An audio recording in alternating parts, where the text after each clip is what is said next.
મોટા સમાચાર અંબાલાલ પટેલના સમર્થનમાં હવે ઉતર્યા છે ગુજરાતના ખેડૂતો. આગાહી ફરી શરૂ કરવાની જોરદાર માંગ. ખેડૂતોનો દાવો છે કે અંબાલાલની 90 થી 95% આગાહી સાચી પડે છે. કુદરતી ફેરફારને લીધે 5% ભૂલ તો સ્વાભાવિક છે.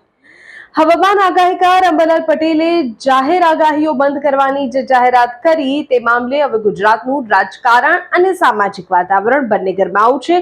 અંબાલાલ પટેલના આ નિર્ણય બાદ હવે રાજ્યભરમાંથી તેમના સમર્થનમાં અવાજ ઉઠી રહ્યો છે. ખાસ કરીને રાજકોટ અને સૌરાષ્ટ્રના ખેડૂતો આજે અંબાલાલના સમર્થનમાં ખુલ્લેઆમ મેદાનમાં આવ્યા. ખેડૂતોનું કહેવું છે કે અંબાલાલ પટેલની આગાહીઓ હંમેશા ખેડૂતોના હિતમાં રહી છે.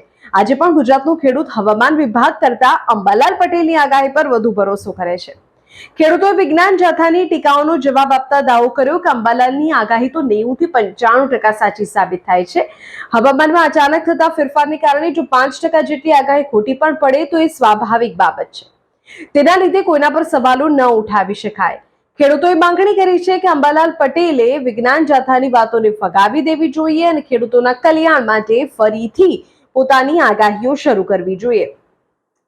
આ વિવાદમાં અન્ય જાણીતા આગાહીકારો પણ આવ્યા. વિજ્ઞાન જાથાના પ્રમુખ જયંત પંડ્યાના નિવેદન સામે આગાહીકાર પરેશ ગોસ્વામીએ આક્રોશ વ્યક્ત કર્યો.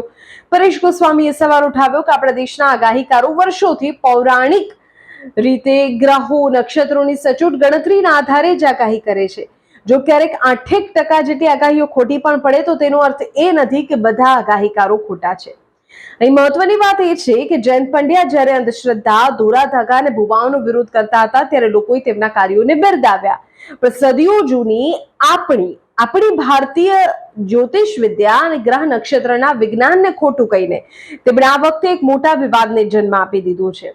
આગાહીકારો તો ત્યાં સુધી કહી રહ્યા છે કે જયંત પંડ્યાની વિચારધારા ભારતીય સંસ્કૃતિ વિરોધી છે.